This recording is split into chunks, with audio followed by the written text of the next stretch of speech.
السلام علیکم ورحمۃ اللہ وبرکاتہ۔ بسم اللہ الرحمن الرحیم، الحمد للہ والصلاة والسلام علی رسول اللہ وعلی آلہ واصحابہ اجمعین۔ محترم سامعین کرام، آپ سن رہے ہیں قبر کا بیان، قبر کا عذاب اور اس کی نعمتیں، پارٹ نمبر 2۔ قبر کے اندر سب سے پہلے انسان سے سوال کیا جاتا ہے، اور یہ سوال سب سے کیا جائے گا، چاہے وہ مسلم ہو یا نان مسلم ہو، مشرک ہے، کافر ہے، منافق ہے یا مسلمان ہے، مسلمانی بہت دیندار ہے، بزرگ ہے، ولی ہے، عالم ہے، شیخ، کوئی بھی ہو، سوال ہر کسی سے کیا جاتا ہے۔ تو جتنے بھی انسان ہیں، جتنے بھی وفات پانے والے لوگ ہیں، جب بھی وفات پائے، چاہے ان کو دفن کیا جائے یا کسی کو جلا دیا جائے، مثلا ہندوؤں میں جلا دیتے ہیں، یا کوئی ڈوب کر کے وفات پاتا ہے، یا کسی کو شیر یا جانور کھا پی جاتا ہے، تو جو بھی کیفیت ہو مرنے کی، کل کے درس میں بتایا گیا تھا کہ سب کے ساتھ ایک ہی معاملہ ہوتا ہے۔ ایک ہی معاملہ یعنی سب کو برزخ کی زندگی سے گزرنا پڑتا ہے، سب کے لیے برزخ کی زندگی ہے۔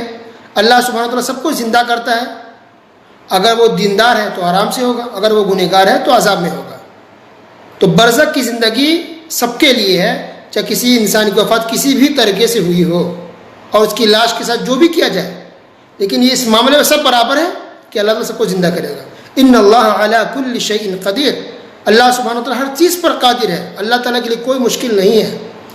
لہذا کسی کے دل میں یہ شک پیدا نہیں ہونا چاہیے کہ چلو مسلمان کو دفن کر دیے، قبر میں ہے، سوال جواب ہو رہا ہے، ٹھیک ہے، فرشتوں سے پوچھیں گے، لیکن جو جلا دیا گیا یا جو ڈوب گیا، سمندروں میں بہہ گیا، اس کا کیا ہوگا؟ تو اس کا بھی یہی ہوگا۔ ہمارے لیے مشکل چیز ہے، سمندر میں پتہ نہیں کس کی لاش کہاں گم ہو گئی، کتنے لوگوں کی لاش ملتی ہی نہیں ہے، پر اللہ کے لیے کوئی مشکل چیز نہیں، وہ تو ایک ہی اللہ کے لیے، چاہے قبر میں رکھیں یا کسی کو جلا دیں۔ جب اللہ سبحانہ وتعالیٰ ایک انسان کو ایک معمولی قطرے سے پیدا کر سکتا ہے، تو کیا اللہ سبحانہ وتعالیٰ اسی انسان کو دوبارہ زندہ نہیں کر سکتا؟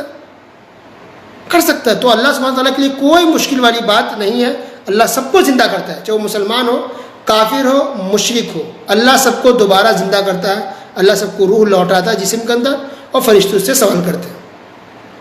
ٹھیک ہے، تو ایک چیز کامن ہے تمام لوگوں میں کہ سوال سب سے ہوگا، یہ کامن بات ہے۔ اب رہی بات کہ اگر وہ کافر ہے، مشرک ہے، تو پھر اس کو عذاب ہوگا، یہ پکی بات، اس میں کوئی شک نہیں۔ اگر کافر، مشرک، منافق ایک ہی ہے، منافق بھی کافر ہی ہے، تو کافر، مشرکین جو بھی ہے، یعنی نان مسلم، تمام نان مسلم کو قبر کے اندر عذاب دیا جاتا ہے۔ اب وہ نان مسلم جو بھی ہو، کسی ملک کا وزیر اعظم بھی ہو سکتا ہے، پرائم منسٹر ہے، پریسیڈنٹ ہو سکتا ہے، بڑا نیتا لیڈر ہو سکتا ہے، یا اگر کہہ رہے ہیں ہیرو ہے، ہیروئن ہے، کوئی کلاکار ہے، آرٹسٹ ہے، یا بہت مالدار ہے، بزنس مین ہے، یا سوشل ورکر ہے، لوگوں کی خدمت کرتا ہے، کسی بھی فیلڈ سے آتا ہو، اگر وہ نان مسلم ہے، اگر وہ کافر ہو کر کے مرا، کفر کو اس کی اگر موت ہوئی ہے، تو اس کے لیے عذاب پکی ہے 100%، اس میں کوئی شک والی بات نہیں ہے۔ دنیا میں چاہے اس نے اتنا بھی نام کما لیا ہو، واہ واہی لوٹ لی ہو، اس کی تعریفیں ہو، اس کی شہرت ہو، چاہے جھوٹی ہو یا سچی ہو۔ ویسے برے لوگ کے چاہنے والے بہت ہوتے ہیں، برے لوگ ہی ہوتے ہیں، اچھے لوگ سے زیادہ برے لوگ زیادہ مشہور ہوتے ہیں دنیا میں، یہ بات آپ کو پتہ ہے۔ تو اس کی جو شہرت ہے برے لوگوں کی، ایسا نہیں کہ وہ مشہور ہے، وہ دنیا میں ہیرو ہے، کوئی ہیروئن ہے، تو جس طرح سے دنیا میں واہ واہی ہے یا برے لوگ اس کی تعریف کرنے والے، اس کے فالوورز بہت زیادہ ہیں، اس کے چاہنے والے بہت زیادہ ہیں، فینس اس کے بہت زیادہ ہیں، لوگ گرو سے کہتے ہیں ہم اس کے فین ہیں، استغفر اللہ۔ برے لوگ کا فین بننا کوئی اچھی بات نہیں ہے۔ تو اگرچہ کسی کے فین بہت زیادہ ہو جائے، کیا قبر کے عذاب سے بچ پائے گا؟ کبھی نہیں بچ سکتا۔ تو اگر کسی کی موت کفر کی حالت میں ہوئی ہے، کافر ہو کر کے اگر کوئی انسان مرا ہے، مرد ہو یا عورت، تو اس کو عذاب دیا جائے گا، وہ کسی بھی ملک کا ہو اور وہ کسی بھی کام سے جڑا ہو۔ اگر کافر ہو کے مرا ہے تو پکی بات ہے کہ اس کو عذاب ہوگا۔ ٹھیک ہے، رہی بات مسلمان کی، مومن کی، تو مسلمانوں میں دو باتیں ہیں۔ اگر مسلمان اگر دیندار ہے تو اللہ تعالیٰ عذاب نہیں دے گا، وہ اللہ کے اوپر ہے، اللہ کی مشیت۔ اور اگر انسان گنہگار ہے تو اس کو عذاب ہوگا۔ ٹھیک ہے، تو مسلمانوں میں دو کیٹیگری ہے، کچھ مسلمان ایسے ہیں اس کو اللہ عذاب نہیں دے گا کیونکہ بہت نیک دیندار ہے. کچھ مسلمان ایسے جو گنہگار ہیں اللہ اس کو عذاب دے گا. یا ہو سکتا ہے اللہ اس کو معاف کر دے اپنے فضل و کرم سے, تو وہ اللہ سبحانہ و تعالیٰ کے اوپر ہے, مسلمانوں میں سے جس کو چاہے معاف کر دے, جس کو چاہے عذاب دے. باقی اور کس کس گناہ کی وجہ سے قبر میں عذاب دیا جاتا ہے اس کا ذکر بھی کچھ کا موجود ہے, انشاءاللہ اگلے درسوں میں ڈیٹیلس میں اس کو ہم جانیں گے. ایک مختصر بات آپ کو بتائی جا رہی ہے. اب اس قبر کا بیان کہ قبر کے اندر عذاب بھی ہے, قبر کے اندر نعمت بھی ہے, سکون سے انسان رہے گا, کچھ ایسے بھی لوگ بھی ہوں گے اور بہت سے لوگوں کو عذاب بھی دیا جائے گا, کافر کے لیے تو عذاب پکی بات ہے. تو اس کا ذکر قرآن میں حدیث دونوں میں ہے. تو قرآن میں شارٹ ہے, مختصراً شارٹلی بیان کیا گیا, مختصراً قرآن کے اندر بیان کیا گیا قبر کے بارے میں. تو کہاں کا ہے آج میں حوالے آپ کو بتا دیتا ہوں تاکہ اگر خود چاہیں تو آپ دیکھ سکتے ہیں. مثلاً سورہ غافر آیت نمبر 4-6, سورہ بروج آیت نمبر 10, سورہ توبہ آیت نمبر 101, سورہ بقرہ آیت نمبر 154, سورہ آل عمران آیت نمبر 169 سے 171, اسی طرح سورہ حج آیت نمبر 58, آیت نمبر 59. اس کے علاوہ اور بھی بہت ساری آیتیں.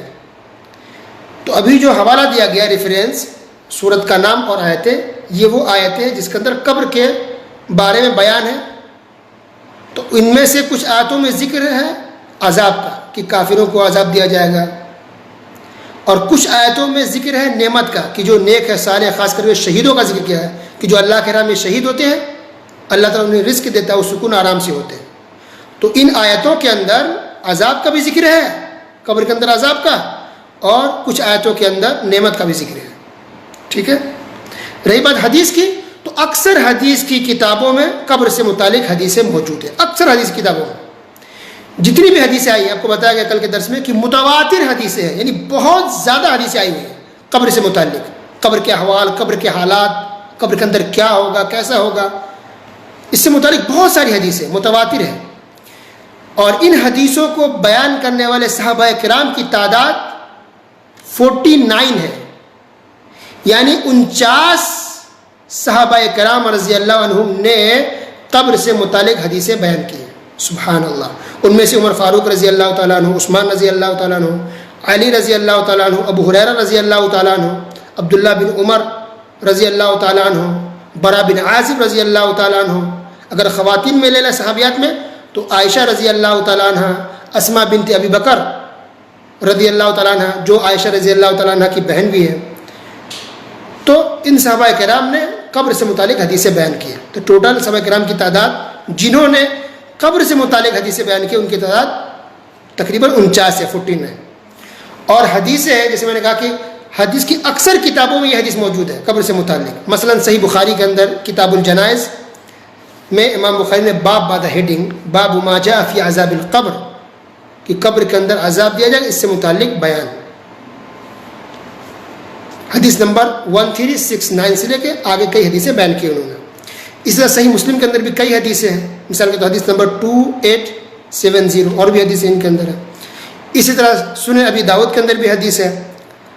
انہوں نے بھی امام ابو داؤد رحمۃ اللہ علیہ نے باقاعدہ ہیڈنگ لگایا ہے باب فی المسألۃ فی القبر, کہ قبر کے اندر قبر سے متعلق بیان, قبر سے متعلق ذکر بیان. تو ابو داؤد کے اندر حدیث ہے, کئی حدیث اس کے اندر بھی ہے. اس کے اندر حدیث نمبر ہے 4750 سے لے کر 4754 تک, یعنی تقریباً 5 حدیثیں ہیں سنن ابی داؤد کے اندر کنٹینیو قبر سے متعلق. سنن ترمذی کے اندر بھی حدیث ہے, اس کے اندر ہے حدیث نمبر 1071 سے لے کر 1072 تک. اور سنن نسائی کے اندر بھی حدیث موجود ہے, مثلا 98 حدیث نمبر. مسند بزار کے اندر بھی ہے, موطا امام مالک کے اندر بھی ہے.